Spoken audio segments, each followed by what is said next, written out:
life has been crazy. Just wanna be okay. How can I pick up the pieces when everything breaks with every day? I'm getting older, I feel the weight upon my shoulders. I'm strong enough, I'll rise above. It's all gonna be okay. If I can be anything, I think I'm gonna be me. I know I gotta be me. Nowhere else I wanna go, no one else I'd rather be.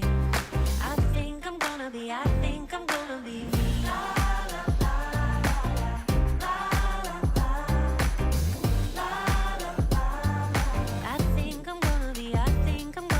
me. Everything's changing, just trying to navigate. Oh, I keep on believing I'm gonna find my way with every day. I'm getting older, I feel the weight upon my shoulders. I'm strong enough, I'll rise above. It's all gonna be okay. If I can be anything, I think I'm gonna be me. I know I gotta be me. Nowhere else I wanna go, no one else I'd rather be. I think I'm gonna be me. I'm gonna be me.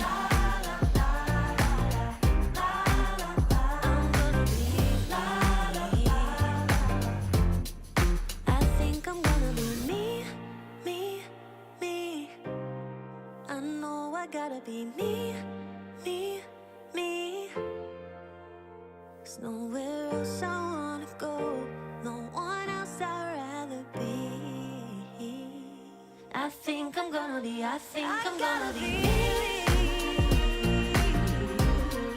I know I gotta be me, me, me. There's nowhere else I wanna go, no one else I'd rather be. I think I'm gonna be me.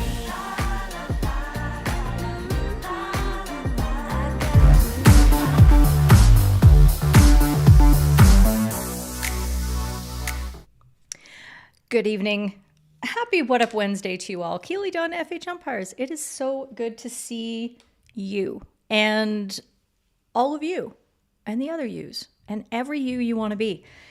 It's been, just like the song said, things have been crazy. I just want to be okay. And we're going to do, can I say it? Can I try to say that this is going to be a lighter show and a faster show? I don't know. There's just been a lot of lotness, and I'm going to talk about that in the last segment in the burnout section and really open it up to a discussion because I need some advice. So I'm going to ask you all, what do I do? But before we get to that part, we're going to talk about these following things. This lobbed ball situation that happened on the weekend, obstruction on a goal. We're going to wrap up the World Cups, and then we're going to talk about burnout. So I hope that all came through on your end okay. My screens were going a little crazy, so I don't know what happened. I can watch the replay over there, though, and see. Yep, 347. Yeah, it's hard to tell. It's still catching up over there on the YouTube land. But anyway, I'm glad that you're here with me today, and I think before I get started, the only thing that I wanted to talk about is I did want to give a really nice shout out to this following individual, Mr. Maxwell Davidson. Here. No, God damn it. Right here. Who umpired his first junior international under 18 England and Ireland on the weekend. And by all accounts, says Twitter, with his 8 Twitter posts on his account profile so far, he says he had a blast. So I'm really proud of him. He's a member of the third team here and the winner of the KNHB indoor quiz a few months ago, much to Kat's utter dismay. She was so dismayed because she was in the lead. And then this Maxwell character just comes bombing in there and he's A, B, D, got it. And yeah, anyway. He answered more questions right than anybody else. Allegedly. Who knows? I'm trusting that. Let's see who's here, because I know I'm supposed to get into content faster, but I need to say hi. Hi, Andrew. I'm glad you're here. Oh, and he's here. Look at that. Isn't that cool that I was able to say hi to him and he's actually here? Congratulations. Ian's here. He's going to catch up to the end of the show. Good. I'm glad you kept me posted. I will ask for your whereabouts in approximately 45 minutes.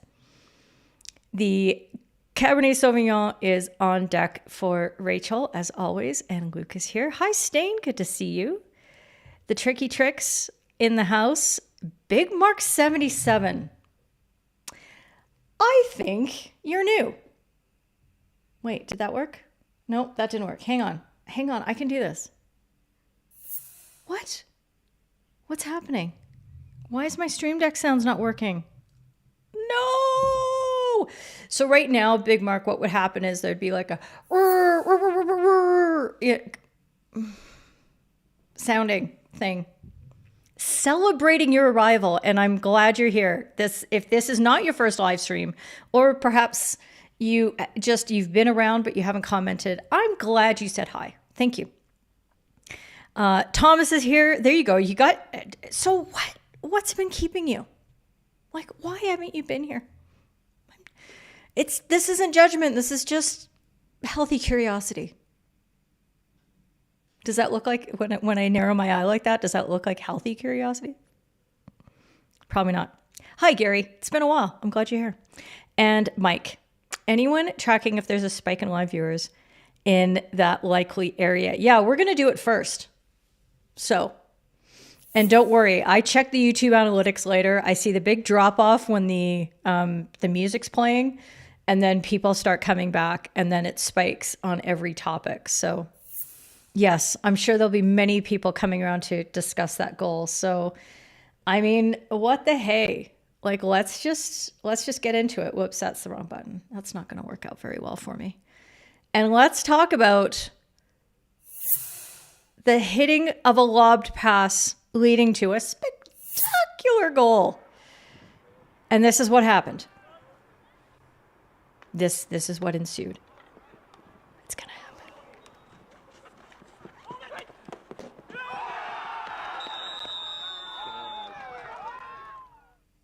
I hope everybody appreciates, if you haven't checked out my Instagram profile and the story that I put up to notify everybody of this show.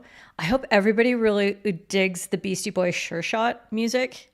Like, it's one of my favorite songs. And that I time the lyrics just to go right as the ball goes by the goalkeeper. Not that I care. I'm an umpire. I don't care who wins or loses. I just like good hockey, but it's pretty cool the way I did the music. Anyway, whoa, this slow-mo is super slow. I can tell stories over top of it. Okay, anyway, here we are. So this was apparently bedridden against Brooklyn's on the weekend. And yes, Twitter has been alight. It has been afire. I can't wait to see what everybody's saying. Oh, and by the way, hi, Amanda. I thought I'd got through all the hellos, and I didn't. But Jeanette's here as well. Pesto pasta. Sounds good. Mark is here. I'm not going to out you, Mark. You talk, this is yours. Whatever you want to say or not say, it's up to you. And yes, everybody's drooling over Jeanette's dinner, and I'm really mad. Ahoy. There you go. You're not late. Have you not noticed that it takes me a little while to get going? William, good to have you as well. And you're very welcome. There you go. Scott's here as usual. So glad. And Mr. Denman. AJ, always a delight. I'm glad you're here. And Hendrix. So we officially have 2 Americans on the broadcast. Thank you for your service, America. I always appreciate you coming by. And there you go. Oh, work is usually it. Okay. Ben Redding will likely be here. There you go. And Gary, brand new to the Discord server. I'm so glad you're around as well. And you were umpire. Yeah. Yes. I know. Okay, so you outed yourself. There you go. And how did you not realize I had Insta? Not sure. The thing I don't really have is TikTok, because I've put up one TikTok video. There you go. Luke, Mark, shh. We vote. Oh, which reminds me. Okay. I don't have Kat tonight. So what I need to do is I need to, I can't see. Plus sign, engage with my audience by starting a poll. I'd like to do that. What's your call? She says. Hey, why did that pop up? What's your call? Free hit defense for hit, intentionally raised hit. Free hit defense for danger. Play on good goal. YouTube, you are receiving more than enough video. Look at all this great video you're getting. Come on now. There you go. Poll is up. I would like you all to vote. Mark, you can't vote. You already did. You voted with your whistle at the end of this.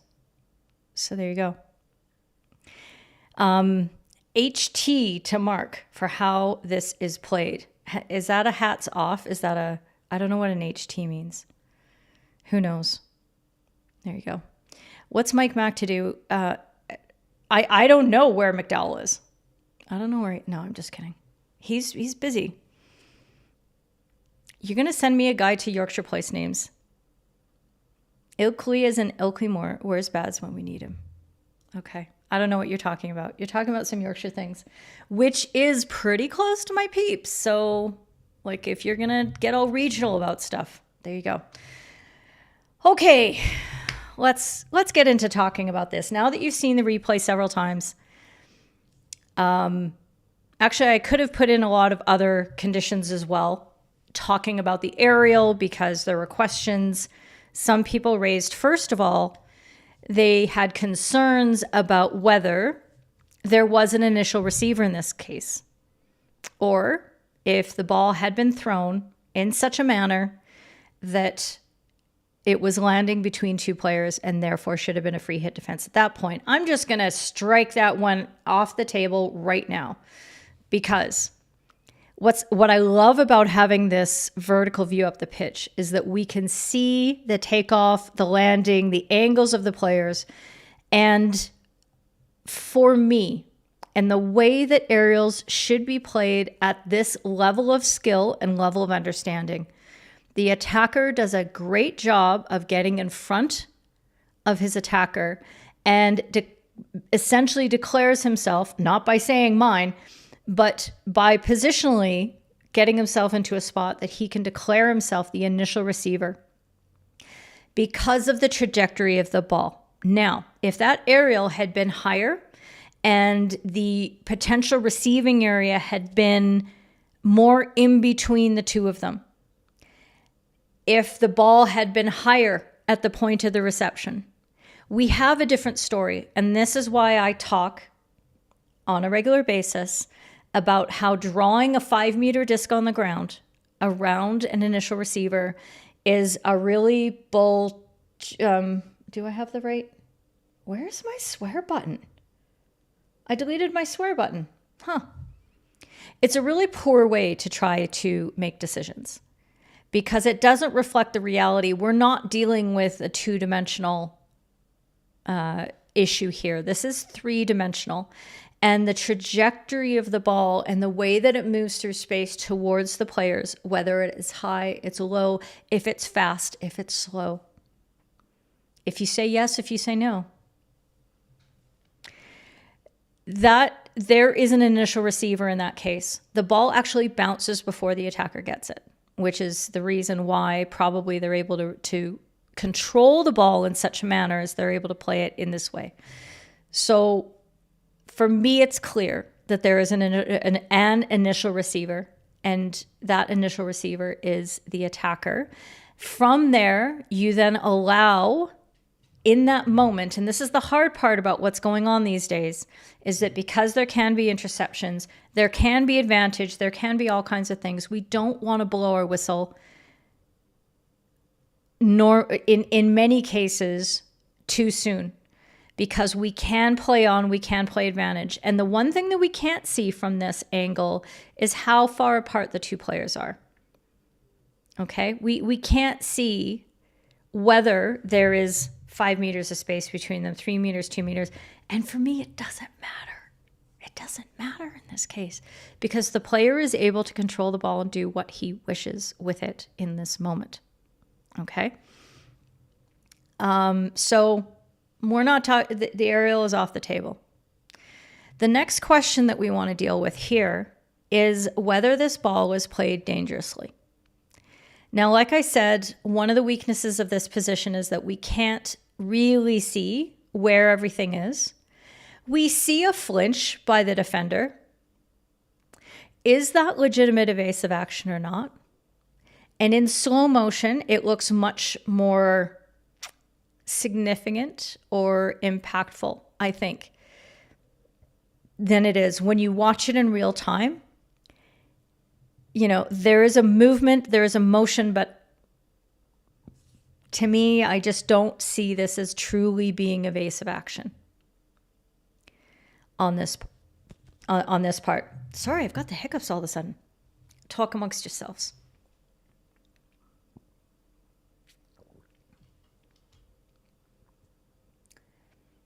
Okay, I think I'm okay.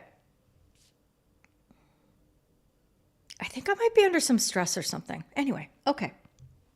We're good. But if you decided that you were going to vote, and that's the vote that you put in, so be it. You stand by your call. The important thing is you better make that decision before the ball gets even close to that second attacker, because you don't want anybody to know what you just stopped from happening. You want that sliding door to stay shut. That butterfly effect, you don't want those wings to keep on flapping. Okay? The timing of your whistle there better be spot on, or you're going to have fury. You're not thinking about this, waiting until the attacker puts it in the net and then going, I think there might have been danger back there. Boom. No. Okay? No. Use your hockey gut in that situation. And from what I understand from Mark, who is in the conversation tonight, he used his hockey gut and made his conclusion that it was not, in fact, dangerous and it was not a legitimate evasive action. So the last issue that we need to talk about is the manner in which the ball was played and whether this should be considered an intentionally raised hit. Now, for those of you who have been around for more than a hot minute, you will have heard me. Oh, that's not actually the scene that I wanted. I wanted this scene. You would have seen me talk about this issue in January of last year. And you would have also heard me talk about this issue in depth during the Talking Tokyo series during the Tokyo Olympics. But I spent nearly an hour on this topic in January. I have put the link in the description below. Don't go there now. You stay in this live stream and you keep talking to me. Don't go away, but you can watch that later and you can tell me whether you think I was more intelligent a year ago than I am now.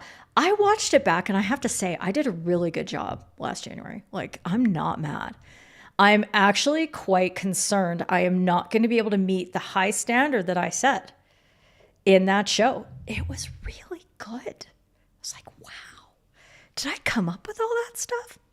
Anyway. But the truth of the matter is that just because that we've spoke about this once or twice before in excruciating detail doesn't mean that I shouldn't, that we don't have to go back and revisit the discussion, talk about the principles, decide whether anything's changed in our game, because our game does change quite a bit. Whether any new guidance has come out from the FIH, has anything changed in the rules, have the interpretations and the manner in which we're feeding back on these evolving issues in the game, has that changed since the last time we talked about it? Plus, maybe you didn't know I existed a year ago. I don't know what rock you've been living under, but okay. Here we are. Here we are now. Everything's fixed. I'm happy. So we're going to talk about all this again. This is the starting point. Okay, rule 9-9.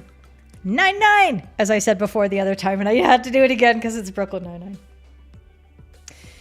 So the 9-9 rule gives us this hot little piece of information here about intentionality, okay? And it's that the players must not intentionally raise the ball from a hit, except for a shot at goal. Okay, one of the urban myths that we have to deal with a lot. That's really scrabbly looking. My iPad's not making very good pen marks here. One of the urban myths we often have to deal with is that as long as it's not dangerous, players can raise the ball from hits. That's the only standard that we apply. But no, we look at intentionality as well, which really kind of sucks. Because again, it's hard enough dealing with that on breakdown fouls and such. And we have many conversations about what intentionality from fouls really means. And it's about intending the action, not the result. So do you intend to throw your stick in? Do you intend to leave your feet and take that slide, reckless as to whether that result will be that you foul the player halfway up their stick because you're coming in from behind and you don't have a hope in hell of reaching the ball, or that your momentum is going to carry into the ball carrier's body and bring them to ground and cause danger and break down the play.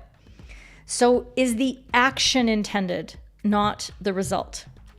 And that's a tough one to sort of get over. So when we look at 9-9 as a rule, the language seems very clear. And once we get over this whole thing about unintentionally, unless it's dangerous, which is in here, unless it's dangerous, and we're not talking about little raises over sticks or bodies on ground, even within the circle, blah, blah, blah. It's fine. And then this whole section, that's all about drag flicks.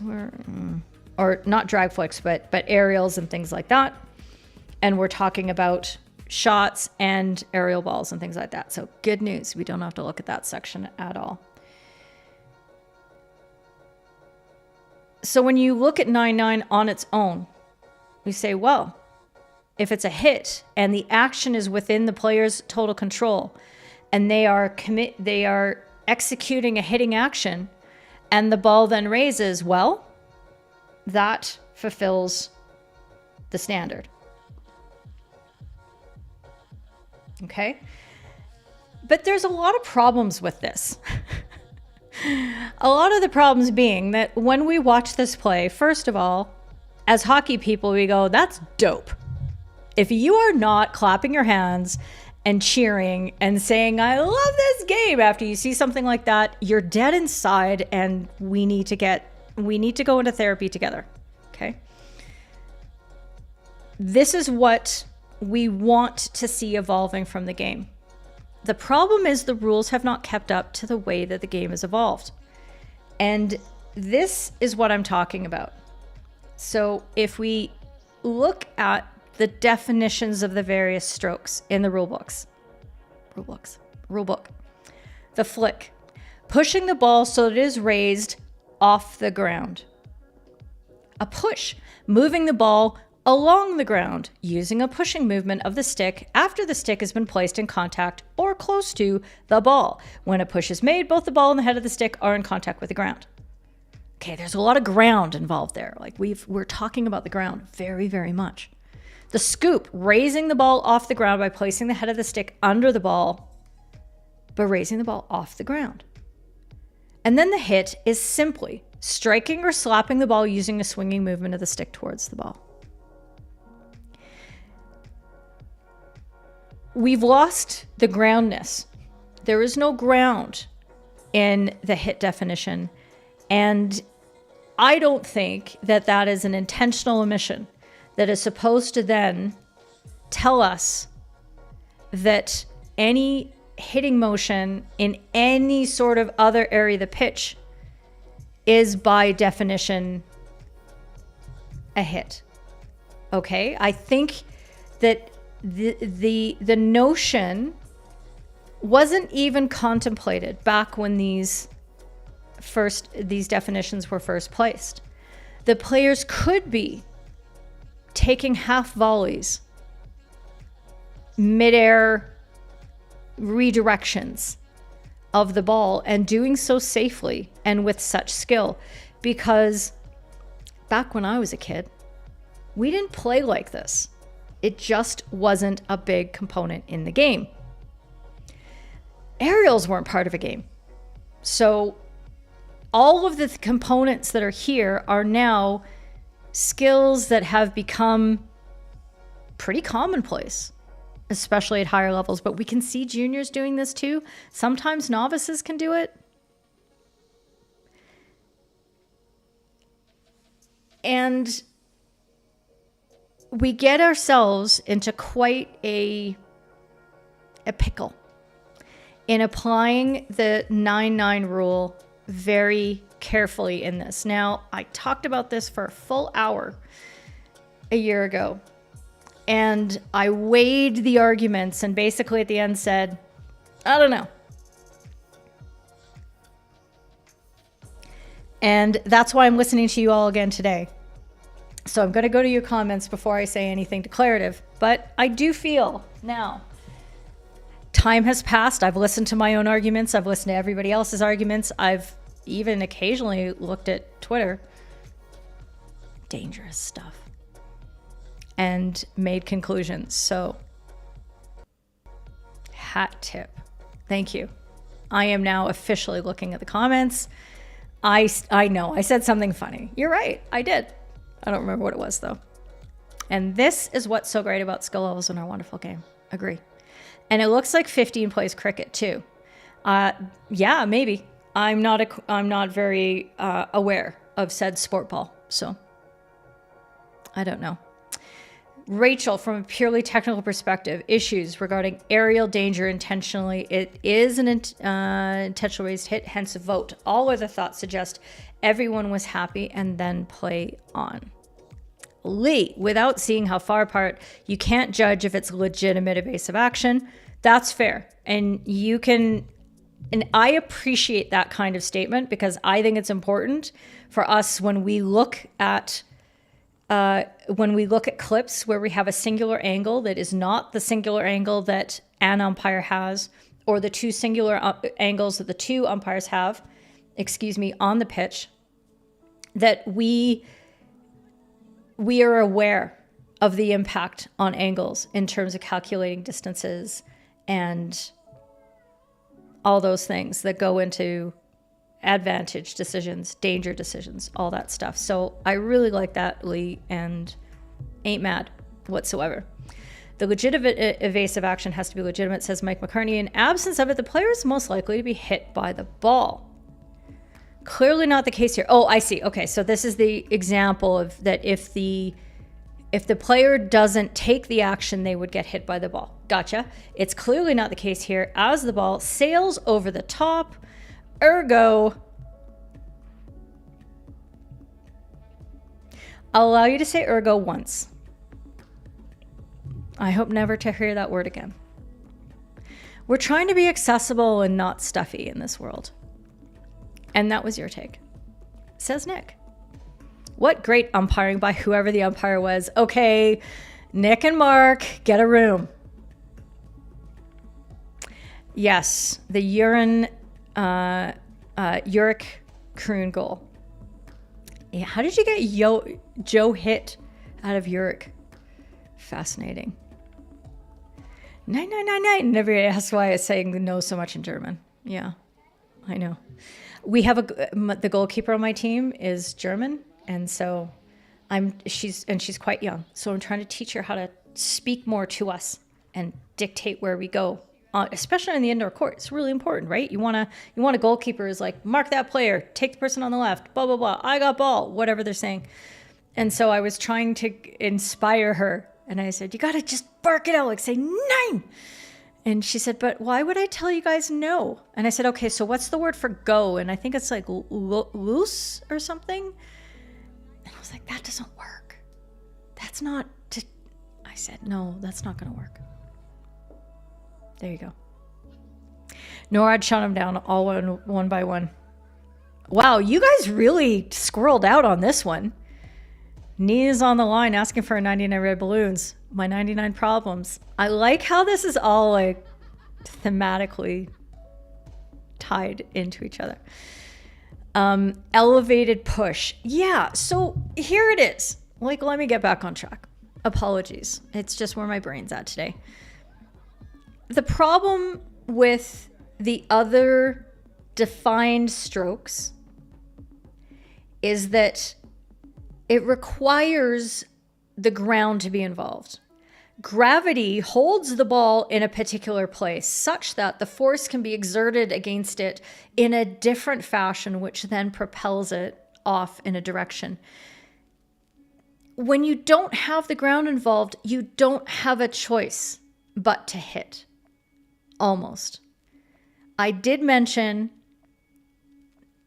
in January 2022 that I recollected, but yet could not find an instance where a Belgian, like one of the Red Lions, he received a ball and on an aerial and he held it on a stick and then he flicked it.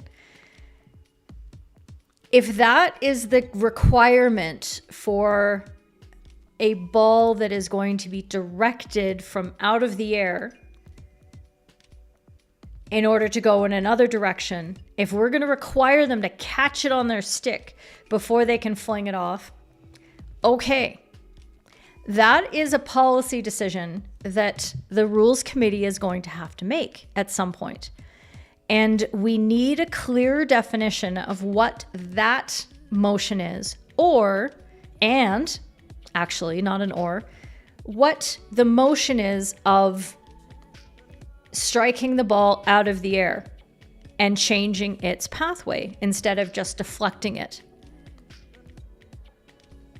So when I start talking this way, I start thinking, well, yeah, the hit definition really takes care of that nicely. But there's something different about why we don't want intentionally raised hits. And the policy reason against that is that when the ball starts on the ground and then it goes up in the air at high rates of speed, it's a lot more likely to clock people.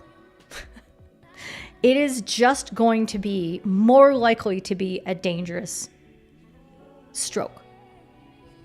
A dangerous manner in which to play the ball. These half volleys or these volleys, I'd like to call them volleys. Can we call them volleys? Does anybody else have a different term? This manner of changing the direction of the ball by applying force in another direction in a manner which must still be safe, it shouldn't be called a hit. Because the considerations that go into outlawing that as an intentional stroke are different when the ball is in the air. And it's not just that it can be safe, but it's more likely to be safe because of where the ball starts and stops. So that hard line in the sand that the FIH decided to draw however many decades ago was, this isn't happening safely. We want it to stop. Sometimes it can accidentally be safe, but it's just not safe enough often enough. Just like they did with the forehand edge hit. Same thing. They're like, no, this doesn't work out. Too high of a probability of danger. Some people have argued the same consideration, the same criterion applies with regards to reverse tomahawks. I think they're wrong, but the argument's been made. So it's good to remember. So elevated push, yeah, let's go with volley. Or something else. Let's see. I remember aerials coming in too, Luke. How old are you? You're not that old. Is every scoop also a flick, but not every flick a scoop? Or they can be one or the other? Fascinating. I'm looking down and thinking and not able to press the button because okay, so let's go to this scene. Is every flick a scoop?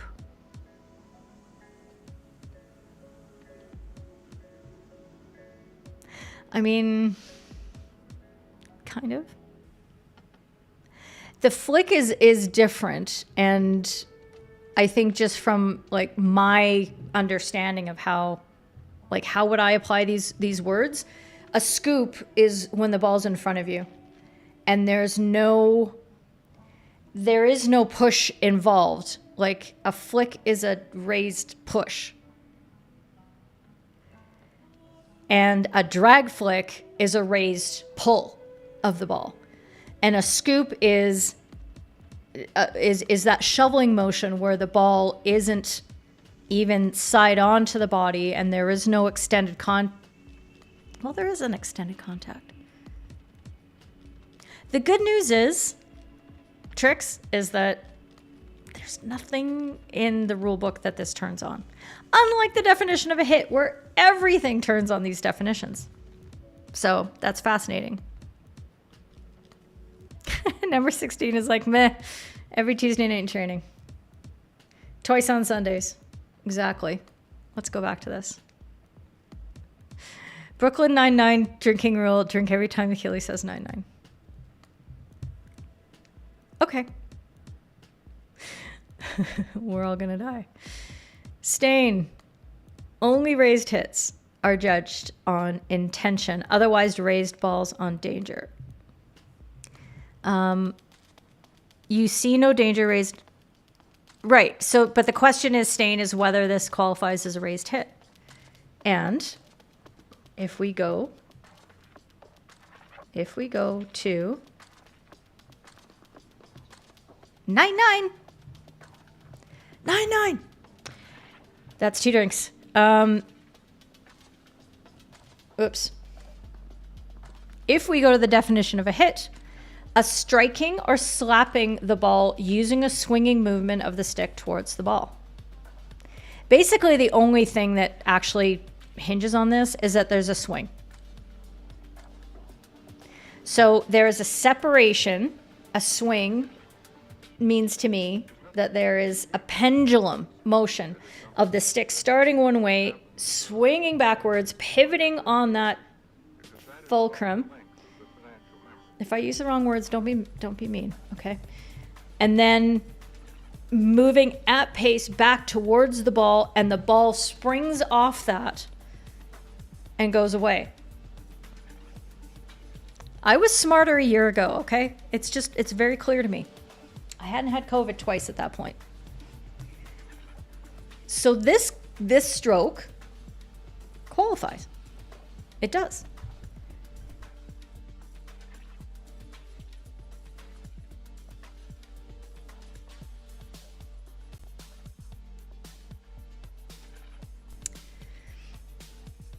Right, Gary, excellent point, and thank you. We can start going through all the different ways in which we have accepted and allowed the ball to be played in the air.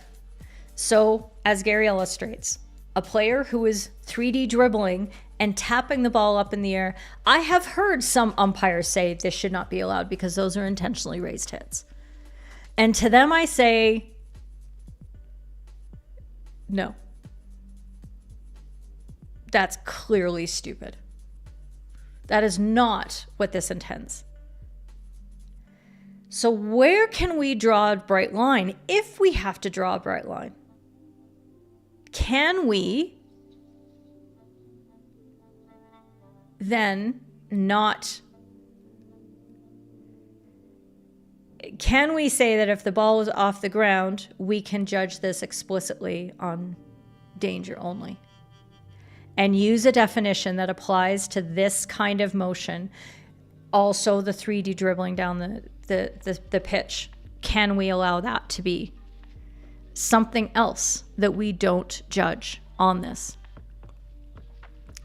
Okay, I'll blame autocorrect, Stephen. There you go. You're not sure with evasive action being legitimate, meaning you have to be hit by the ball. To you, it's down to, isn't an action that you would expect to be taken to avoid danger. Okay. Yeah. I see both points. I'm not saying, yeah, I don't think that it's, you're necessarily that is the action that is what saves your life, but an action that could have. It's like the shot at goal doesn't actually have to be on goal. It just has to be directed towards the goal with the intention of scoring, by the attacker. So, loss. Yes. Thank you. Loss. Lee and Steven know German better than me. And it's not a boom. It's not a big word. Los. Okay. Thank you. And also, now it works. That's for the other person as well, whose name I've now forgotten. Who's new? Yes, I'm squirreling the heck out today. Don't you worry. You remember something like that? The ball was held in suspense rather than redirected. Yes, it was craziness. And I'm pretty sure it's not going to happen again. Do you only know phrases from video games? Totally fair. Right. It's all films. You're 33? I literally thought you were in your early 20s. Oh my gosh. Oh my gosh. You've got great skin. Okay. If a flick is a raised push, then Mike McSee is campaigning for a definition of a flick instead of an elevated push. If a flick is a raised push. I'm not sure I understand. You were wondering how it would be perceived, Tristan, if a deflection here rather than a volley hit, if it was a deflection here. And that's the thing. I'm pretty sure that if this had only been a deflection and not extra force had been imparted to the ball, that actually would have put that defender in danger. And this was one of the arguments that I used. I mean, let's go through a few more of the examples, because I did use this argument in a couple of the other cases about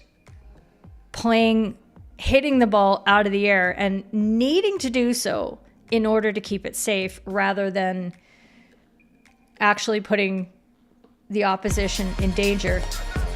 That's not this case, by the way. I'm just gonna chill the music. This one has come up over and over again, and this I would consider to be at the far extreme of what could be considered a hit. And I don't know, when I look at the examples that I have for you, one of the things that I see that sort of my hockey gut goes, okay, I wouldn't call this, but I don't like it. It's the hands together on the top of the stick. That looks to me like, holy crap. But at the time, this was a play on. And I think it first happened, this was pre-COVID. So we're talking 4 or 5 years ago. I know a bunch of us were on Facebook saying, this is fine. Crispy, Baz, myself, Harrison, whole bunch of people are like, yeah, whatever. It's great. It's a great skill. Let's keep it going. And then a short time later, this happened. Steps around. It goes to Jack. And that's great this is running. And that's some clearance. Hockey League. Running by the captain, number 11.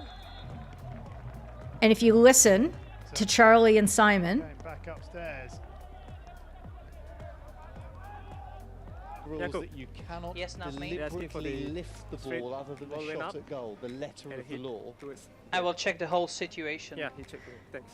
if you weren't able to hear it, Simon does say that by the letter of the law, which is not, we don't have laws, by the strict ruling that a ball can't intentionally be raised off a hit.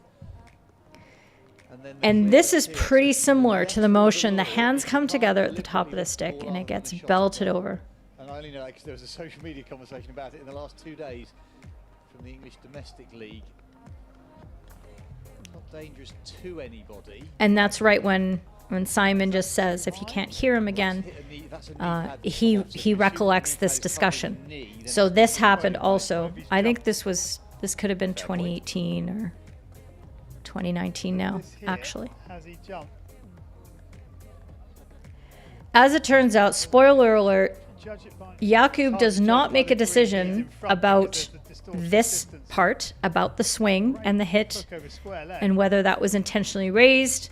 Oh, there you go. This might help us. He talks about, he actually makes his decision that it's a dangerous ball because it hits the defender on the kney, on the drag flick, and therefore is a free hit out. So he avoided like the worst decision that he had to make. Okay. This happened at the Olympics.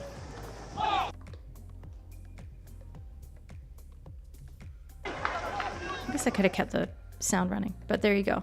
Okay, so rebound off Van Ash, and then whoever that is does a little two-hander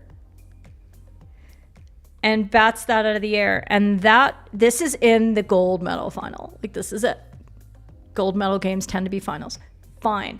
This was in the gold medal game, and this was a play-on situation. Marson said, yep, off we go. Little bit of very illegitimate evasive action by that Australian player. He was in absolutely no problems whatsoever. So when we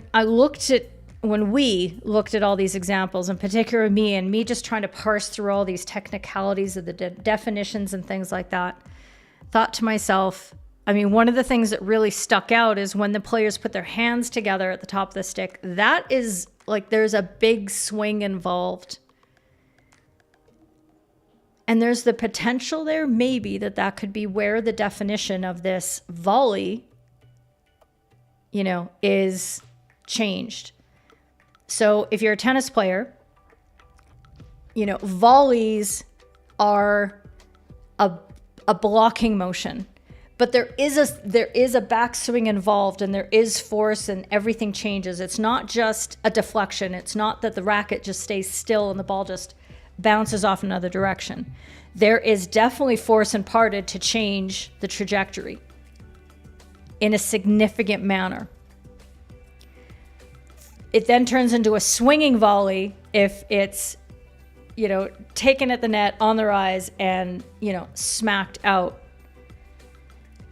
So there is a notion that there is something in between a swing and a deflection, at least in tennis.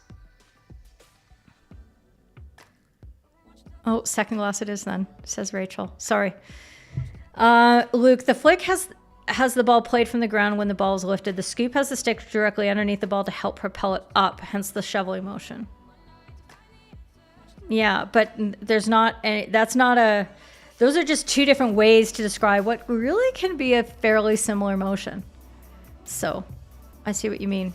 Stephen, the lack of swing before contact is not a hit, so a deflection. What if the player swings before in this example? I mean, I think there's enough of a swing that changes. Like, that is not a deflection. He has to move his stick, and if we watch it in very, very slow motion, this is very slow.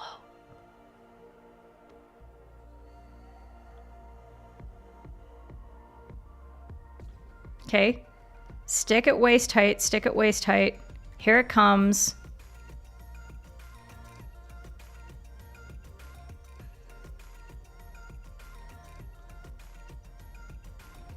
It's definitely not a flick.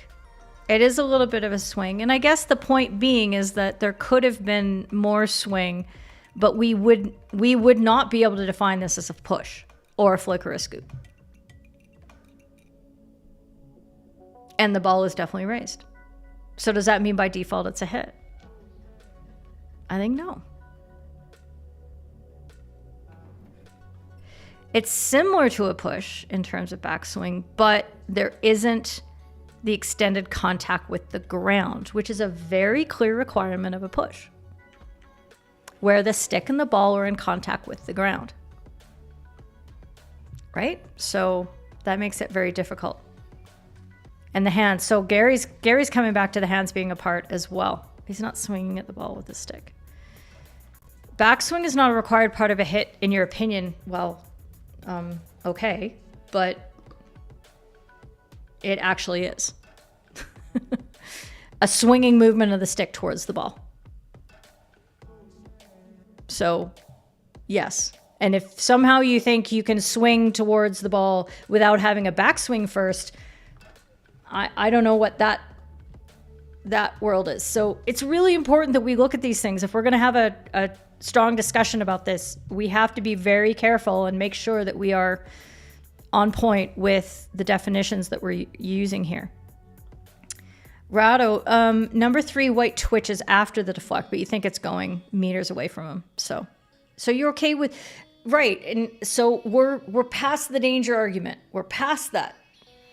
Catch up. We're talking about whether this is an intentionally raised hit and whether we care. Do we care if this is an intentionally raised hit? Should we care? And how can we, now sort that out? Yes, deflection, highly likely to lead to danger. Not sure what that was on, but if they decided to define deflection in the glossary, maybe the FH would allow for the imparting of additional energy to the ball with the intent to avoid endangering the opposition. It can get a little stretchy. I don't know, because when we and that's why I don't want it to be. I was worried about entering into the conversation with this, because a player can hit the ball with a slap hit with their hands apart. It's a lot easier to do a pendulum motion with a swing with your hands together, but if you take your both hands away and swing them both at the same time and execute a slap hit, that is still definitely a hit.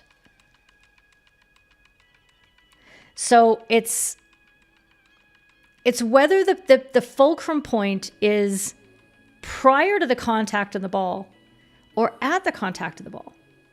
Have I stumbled upon something here? Wait a minute. Tell me if I'm smart. Talk to me about this.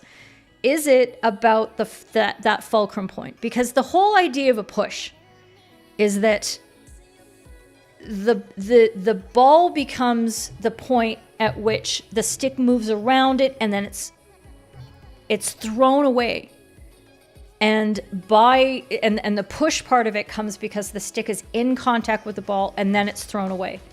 A flick, it's in contact with the ball and then it's raised. With a scoop, it's in contact with the ball and then it's also thrown away. If you define it as hands together, how do you decide how together they need to be? Exactly. So that's what kind of bright line can we define there? I don't know. Stephen, can you also just make a goalkeeper point, goalkeeper coach point? Why the heck is the goalkeeper not closing down? Shh.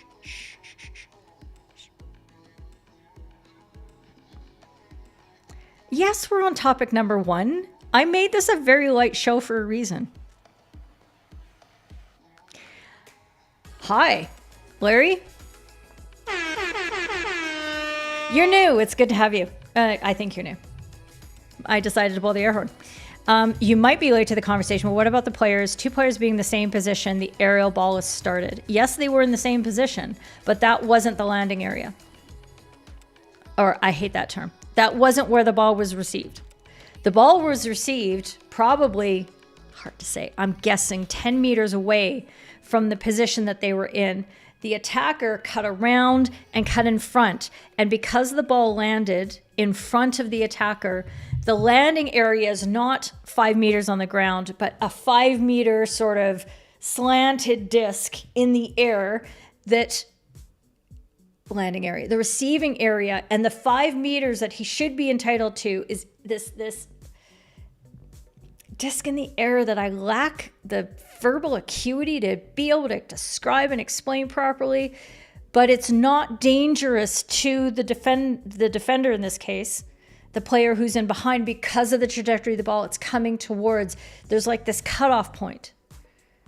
So for me, it's a clear initial receiver, like I said at the beginning of the show. But thanks for coming in, Larry. And, you know, that was probably the nicest I've been to somebody who's asked me to restate an argument I've already dealt with. So blinded by skill. Is he swinging the stick upwards or pushing it upwards? But a push has to involve, by the definition of the rule, contact with the ground. The stick and the ball have to be on the ground for it to be a push. And there has to be extended contact of the ball on the stick. Otherwise, it's not a push. If it springs off, it's either got to be a deflection or a hit. It just has to be. So that's why we can't use that one. Hi, Purdy. I'm blowing the air horn because I like you. From a moving forward with the game perspective, Rachel, this should only require judging on danger. Okay, so let's open up this can of worms. So let's say we allow intentionally raised hits anywhere on the pitch, not just shots on goal, other than penalty corner situations, first hit, blah, blah, blah. Okay, like we're not talking about that. So everywhere else on the pitch. Do we get into the situation where players are going to stop aerialing the ball down the field and instead they're going to start chipping it down the field? And do we get back to the situation that the FIH and the general global community, I assume that they didn't do this just by their own initiative, decided that they wanted to, by policy choice, remove as a skill that was used in the game because it likely led to too much danger? Okay, so can we just take that out of the game? I don't think we can.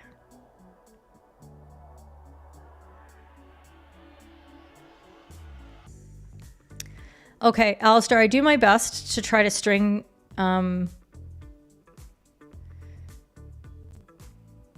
define it using mechanics. Force applied in a very short time, changing the direction of the velocity of the ball.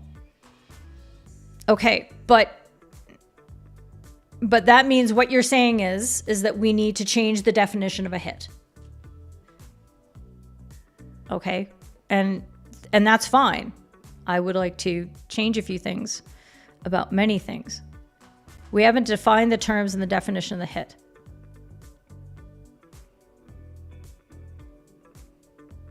It's defined. It's just defined in a way that you don't think is applicable. And that's fine, but clear on that too. Nick, the Oxford English Dictionary defines a hit as to bring your hand or an object you're holding against somebody, something, quickly and with force. Yes, Denman. Let's make it a goalkeeper show. Let's talk about the wild new yellow card rule for keepers. Shh. There's no wild new yellow card rule for keepers, Purdy. Just because the Northwest Officiating Committee puts out a brief that literally says everything I've been saying for the last 5 years about goalkeeper slides doesn't mean anything's changed. Nothing has changed. Don't panic. Sorry, Jeanette. We're still on this one because I'm moving slowly today. We do not apply the rules without judgment. Mike McCartney.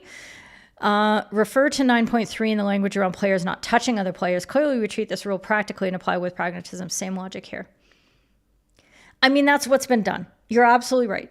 That is, and I have no problem with that. It's just my job is to try to sort through arguments and give people sound principle-based reasons why a particular umpire's decision in a particular case is either the better decision or maybe not the better decision. I believe this is the better decision. The best decision in this case. But how do I explain that? How do we have a principle distilled out of this that we can consistently apply situation after situation? Or at least on a 9 times out of 10 or 9.5 times out of 10. If the attacker's action is not covered by the definitions, we can only judge by what's explicitly forbidden. For raised balls, it's either an intention for a hit, what the action is not. Or by danger for a flick or scoop. It's none of these. I try that, but the problem is that too much of this action is still captured by the definition of a hit. If I put on my legal hat, so. Northwest Officiating, please appoint Luke Dawkin to games. Thank you very much. Signed, the entire FHumpires community. Okay. Let's wrap it up. Oh, poll. There's a poll. Look at that. Okay.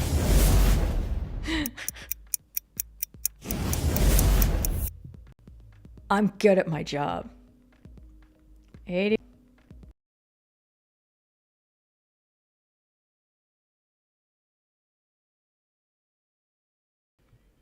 And then how many? 10% said danger, danger.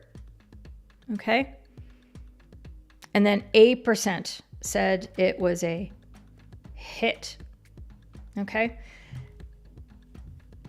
And I think where we get to after all this, after an hour of this topic, sorry, Jeanette, this is why you can watch things on replay at 2x speed. No poll option for restart with a bully. No, Tristan. That is not a legitimate option. Ever. I think that it's time that we had an examination of this particular definition and either included something to the extent that Alistair was pointing out about biomechanics, or that we add a type of stroke that is executed in midair.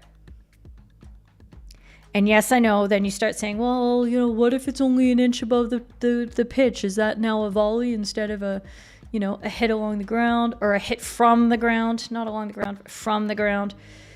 I know we can get into lots of problems with that. Maybe we can talk about, because again, this brings in Alistair's point about biomechanics, maybe the hands being together at the top of the stick are close enough such that the pendulum, the fulcrum is here rather than being at the ball. That's the difference. Maybe those are the answers, but I think by and large, we're all in agreement that this was a great goal. Thank you very much, ladies and gentlemen.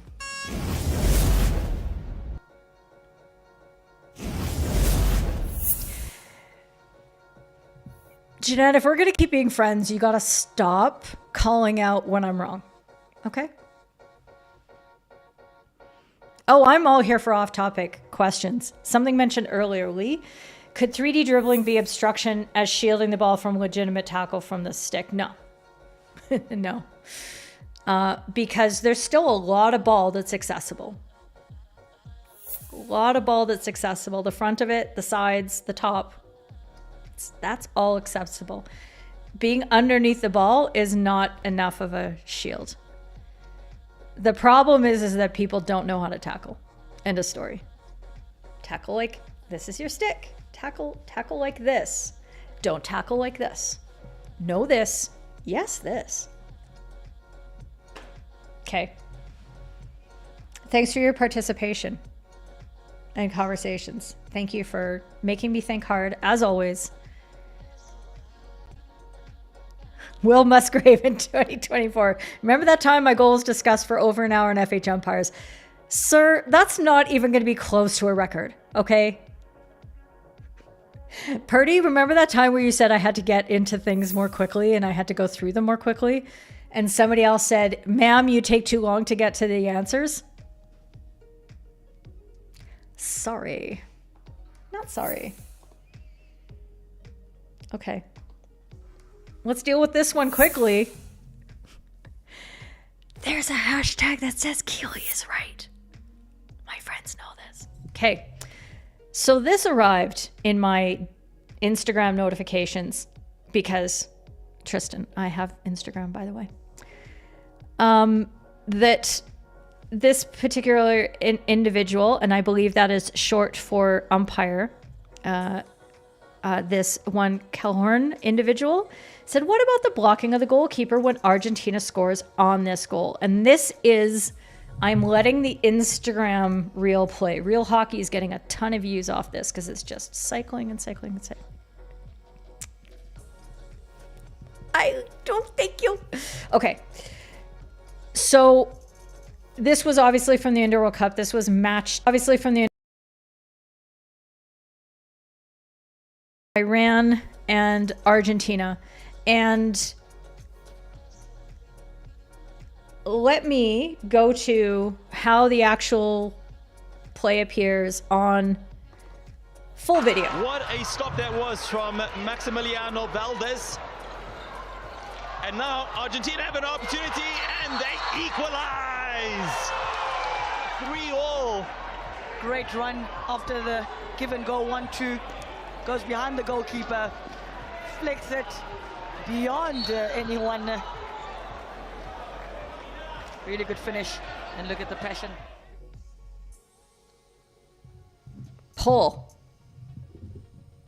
Really quick pull. Really quick. Really quick. Oh. What's your call?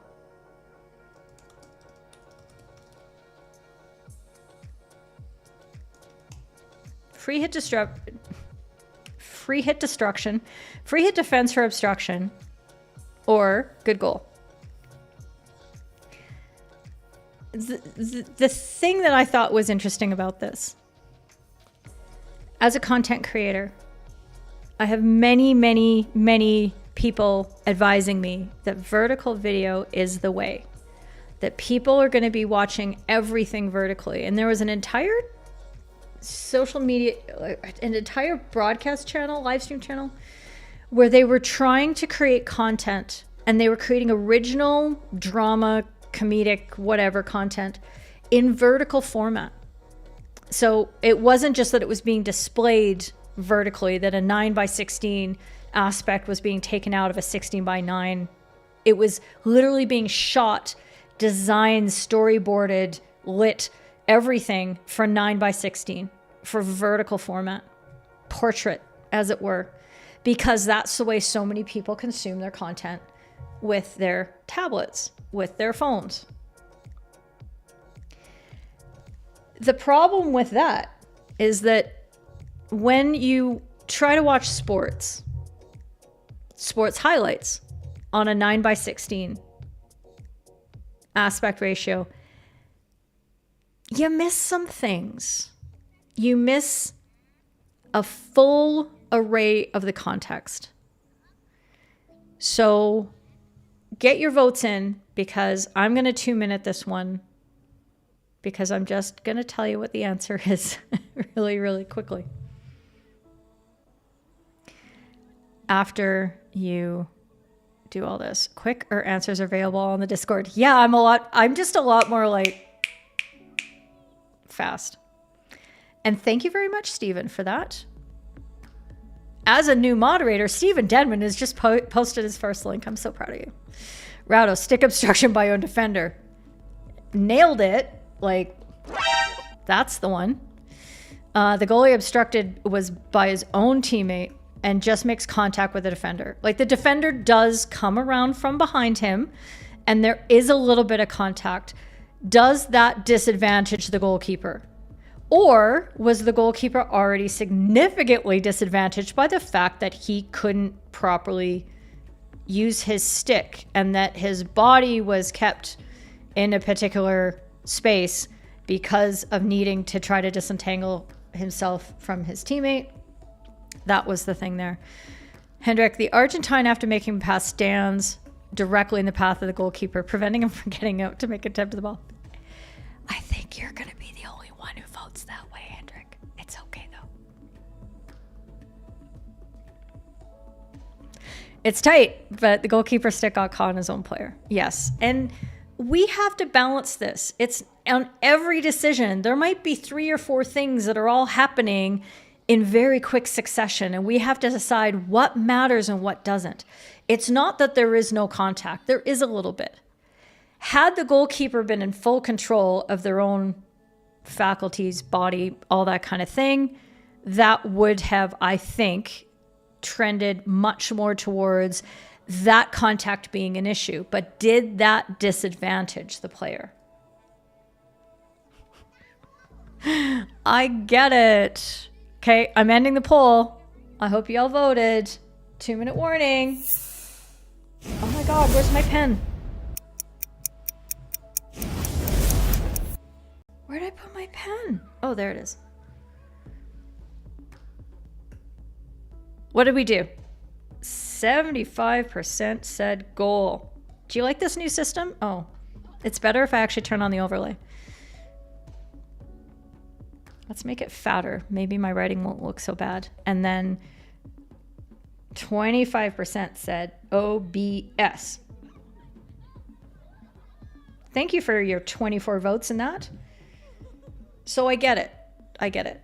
But what I really wanted to pull out, other than the whole, you know, which thing really disadvantages a player, is don't watch things on social media and think that that's going to give you a good perspective on what actually happened in the play, especially if it's the wrong aspect ratio. And when we get to watch the replay back and we see, for example, we see this entire, we see the angle from behind where Rachel would have, pardon me, seen the play from a little more accurately. This angle right here, you get a better idea of how much contact there actually was. And it was pretty little. And that player, the attacker, is not going to be moving any further into the net in that case, because he's going to get smoked by the ball. We did get 100% in a YouTube poll, and it was really fun. So,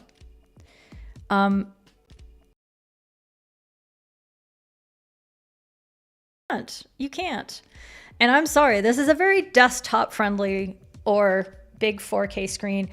First time somebody sent me a shot of them watching me doing a 4K, like doing a What Up Wednesday on 4K in a big screen. I was like, turn that off. Nobody needs that in their life. And no, there was no bully. There's no option for bully. Okay, thank you for that. I appreciate your contributions. What are we at now? Okay. I wanted to do this after the World Cup ended, but we were too busy talking about discrete clips. And that's the trap I feel like we're falling into, especially when we talk about one clip for an hour. And yes, it's all of us. It's not just me. Try to blame me solely for the pacing of this show. It's really unfair. I want to get all of your comments in, and some of them are very good. Even when I disagreed with Alistair, when we worked through it, I thought, okay, there's something here, just a different angle, but it was a very valid perspective and helped me think through some things. So I need to go through all your comments. So there were two things that really kind of came through for me in watching. I think I watched 72 of the 80 Hockey World Cup matches, if I'm recollecting all the numbers properly. And then of it was 40. It was again another 80 matches of the indoor Hockey World Cup. And I watched, I think I'd say about 62 of those matches. These were the things that I noticed. And the first issue was positioning. If you're part of the FHU Third Team Yellow and you are joining me for watch parties on a regular basis, I get very repetitive and it's super boring. I talk about positioning a lot, and I talk about a style of positioning that I didn't originate, but I've given it a cute name because that's what marketing is, called mission critical positioning, where we prioritize the calls in our circle by making sure that we're far ahead of the play and we're actually on the end line, welcoming the play coming towards us as it's coming into our 23, not just our circle. And we're in that position because the most important decisions that we have to make are right here. And if we are chasing the play, if we are looking over our shoulder, if we are in motion when we're trying to make these top decisions and our heart rate's going a million miles an hour and our brain chemicals, hormones, endorphins, adrenaline, all that stuff is interfering with our ability to make great choices, we're going to screw up more. Mission critical positioning is about getting the big decisions right and giving you more of an opportunity to not have to maybe work as hard at trying to be everywhere on the pitch, but being in the right places at the right time. What I noticed in both the outdoor and the indoor versions of the game was that the umpires who were ahead of the play, who were on the end line earlier, more often were those that were doing the matches at the end of the tournament on the last day. If you are still an umpire who hasn't learned about mission critical positioning and things like that, and I didn't want this just to be a plug for it, but like, let's face it, let me just do this thing because it is a thing.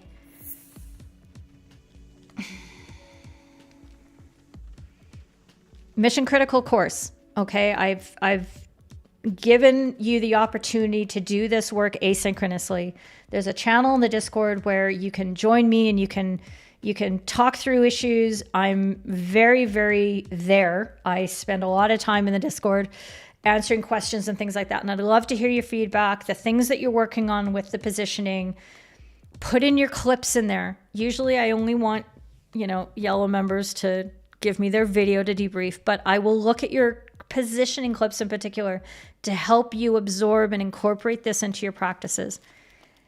Because I am so passionate about this. When I see it at the top level and I see the umpires doing it well, and I see those are the umpires who are doing the gold medal games and the bronze medal games, and they're doing the semifinals, this is what pushes me to continue to talk to you all about.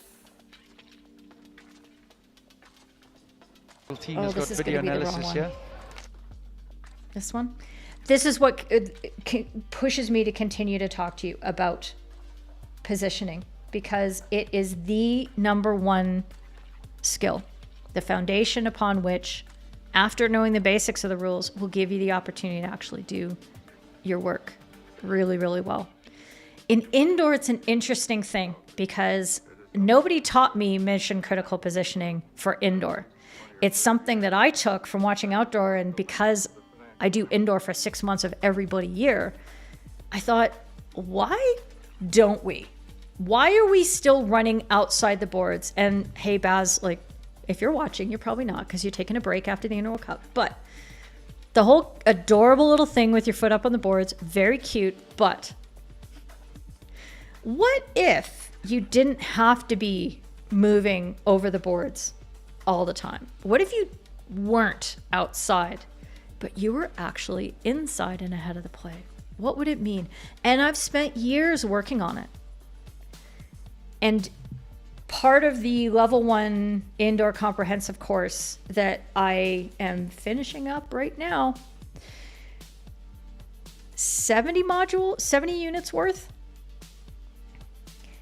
Part of that course was positioning and how I've learned and I've trained and I've experimented with and I've battled and struggled and thought about really, really hard about how this interior positioning could be used in indoor hockey. I'm frickin' sold. Like, I can't talk myself out of it as much as I try. So to me, this is where we need to start focusing a lot more of our continuing education efforts at all levels of the game. There were some awesome umpires at both of those World Cups, but people that I know, and I know what they're capable of, and I love their umpiring and I love their decision making, but because of their positioning, they weren't in the top tier. And to me, that's a failure, not of them, but of the entire coaching and mentoring system. So join me. Be a part of the movement. I don't know how else to say this. Let's just say the best positioning is a gentle recline on the sofa, holding a glass of rosé. There you go. Ian, we had a 1 hour talking about the lobbed hit, so enjoy. Nick, I don't even know. This is the reason I put on lots of makeup, is for 4K. Thank you very much. Just like to say, there's the link. Thank you so much. And is that just behind the goal line too? Yeah, there you go. The social video umpire. Yeah, impacts and mechanics similar to two snooker balls hitting each other. It's a clear agreed upon term. Duration of a push in orders of magnitude longer. Okay, I'm listening to this. Come into the server and talk to me more about this. And if you know of some resources, if you've seen some videos, just to help a layperson like me, I don't have a strong STEM background. I was a law student. I was a lawyer. I have a major in political science with minors in English and psych. Clearly, the STEM thing just was not a focus for me, but I can understand it, just given some more resources. So if you can find some things that would help me out, that would be very helpful. And Rachel, you're sold. Yeah, that's because you're my favorite. Okay. I'm glad to hear that, though. That's important.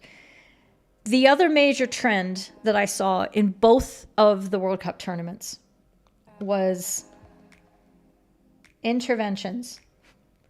And it's every game. Every game that I lead through on a holistic basis. It's not something I can show you in a clip, in a What Up Wednesday, that, oh, this should have been a card. It's the understanding for me that after watching hundreds and hundreds of matches over the last 5 years, hundreds of matches each year of those 5 years, I now see the patterns. I didn't before. When I was umpiring, I didn't get it. I didn't understand. I thought that there was a lot of merit to not carding too early, because what if you have to bring out cards later, and what if they then have to be yellow cards because you've run out of the green cards, and we want to keep players on the pitch, and we don't want to be the showcase and the center of the attention. We want the players to be deciding the game. All those things are true, and the only way you can achieve those aims, the only way I have seen it work consistently throughout hundreds of international matches, where the players are playing for a lot more than sheep stations. They're playing for money. They're playing for money for their national association.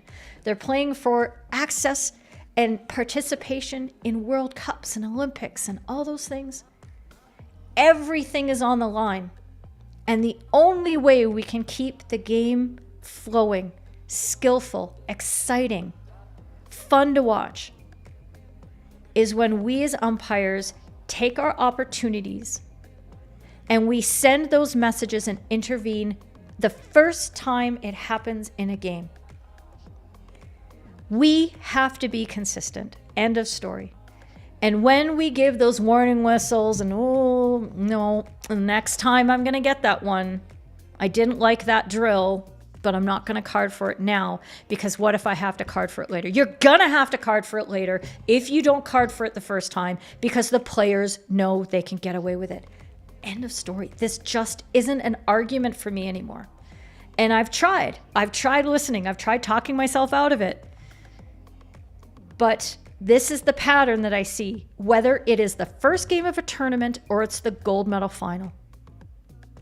Whether it's going to be a 10-0 result or it's going to be a 1-1 tie that goes into a shootout. It doesn't matter if it's Namibia or if it's the Netherlands.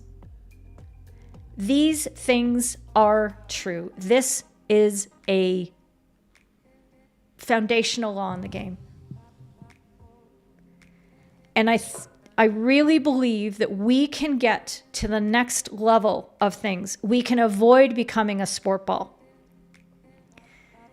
We can make our game even better if we are better at this aspect, if we are better with our interventions and we stop talking ourselves out of them.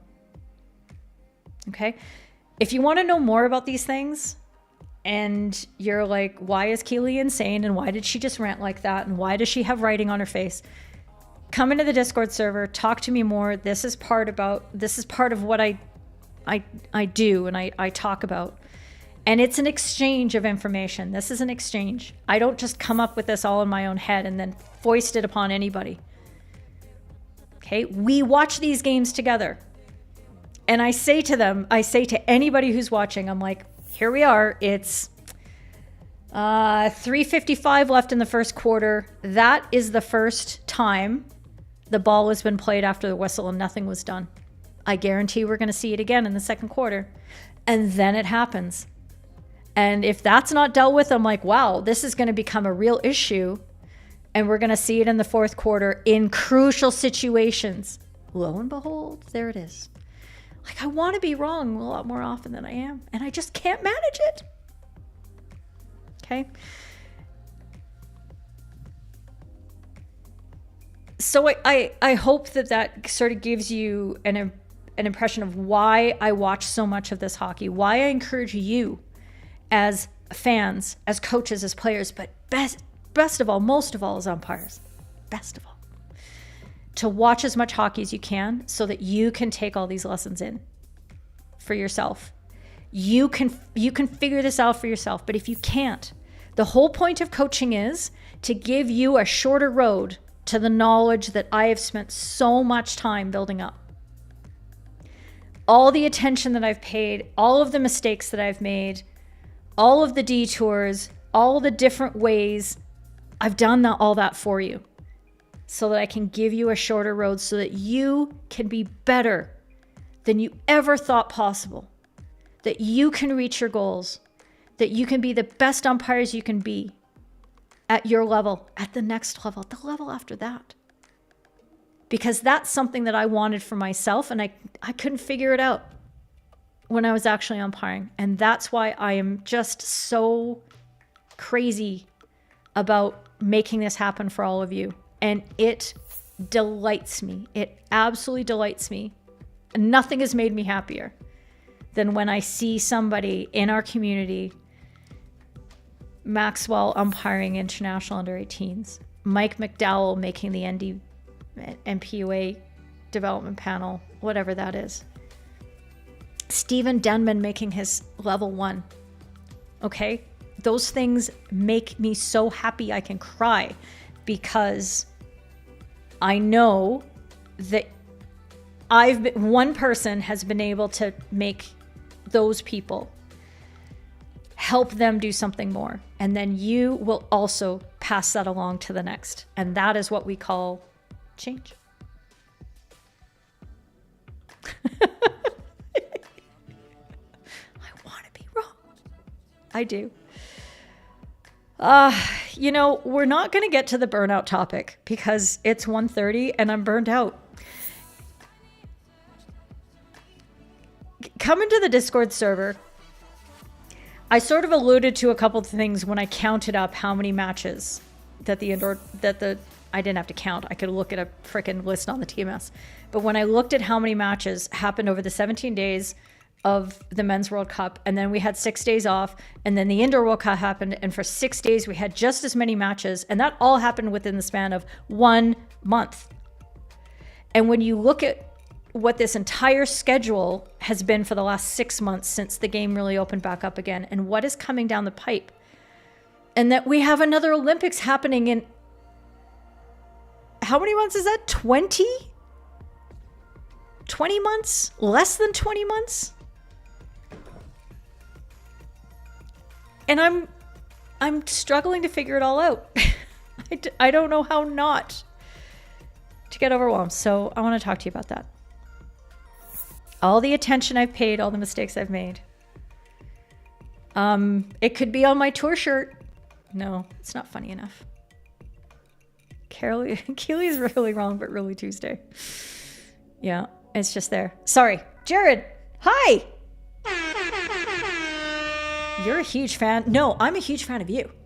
You've been watching me plays for a bit, but you haven't caught, oh, it's 4 a.m. So you are in Sydney? 4 a.m. Yeah. That's not India. That is, yeah, that's more like Sydney, something like that. So I really appreciate you stopping in. I'm just delighted that you woke up in the middle of the night and decided to say hi. Look forward to seeing your comments on the replay and come into the server, because you know what happens at night, my night, is all the Europeans go to sleep and the English people all go to sleep. And I'm sitting there in the server going, there's nobody here. So that is the time that I expect Lockie and Shane and like everybody who's down in the Southern Hemisphere, Gayatri, that's when you guys get to all chime in and keep me company and ask me questions. Perth, got it. I was very close. Perth. So does that mean you know Matt and John of the Reverse Stick? Let me know. They're my friends. Come into the server. Let's talk. Very friendly. Yes, I don't know what's happening here. Cards. Keely told me to. Okay. Yeah, this is what happens. That's also another thing. Keely said so. Okay. Thank you for bearing with me. It was one of those shows. I occasionally tell you things. I journaled my thoughts about burnout, and I was going to talk about my thoughts about burnout. They're all here. If I hadn't gone to get my hair done yesterday and didn't look so amazing today, I was going to cancel the show because I'm tired. And then I come on the show and I have a great time and you guys are awesome. And then I'm like, how could I ever not do a Wednesday show? Thank you. Sydney is 7:30. Good to know. That's very early in the morning and I don't like to hear that. Right. Let's keep soldiering on. I know that there are Pro League matches happening down in Sydney right now. Australia, Germany, and China are playing on the women's side, having their own little tournament. That's another thing that's coming up in the next few months is just they're playing, I don't know, 24 matches on each side. So there'll be 48 matches happening in the Pro League from now until the end of June. It's crazy. It's crazy. Oh, you don't have to buy me a rose. I need time to drink, you know? I just need that. If you mean Matt Allen, yes. Oh, you're a magpie. Okay, say hi. Tell him that we're friends and very cool. I love that. And yes, that's all I want is for you guys to take this forward and take forward these thoughts because you do this work in your own little brain stems here and then you trot out on the pitch and things hopefully will feel more automatic. You will have done the work so that you can do the thing. Do the work so you can do the thing. Live from Amsterdam. That's coming up. That's the other thing. Thank you. So I'll figure out the self-care at some point. Who knows? Okay. We will see you in the server. We will see you out there on the hockey pitch. Metaphorically, obviously. Figuratively speaking, not literally, because you guys don't live in Canada and you're not coming out to my indoor pitch to play. You should, because it's fun, but okay. We will see you around on the 24th. I'm going to be doing a special show. That's a Friday with Ernst Bart of the Hockey Site, and we are going to talk about aerials with a couple of coaches and players of high international standard, and we are going to do kind of like a What Up Wednesday, but with guests and anyway, it's going to be dope. So pencil that in. It's going to be in the middle of the day for you all. I have to get up very early for it. 24th. I was hoping to have a graphic for you, but I don't. And yes, you're very welcome. No, it's all because of you guys. So thanks a lot. We'll see you next week.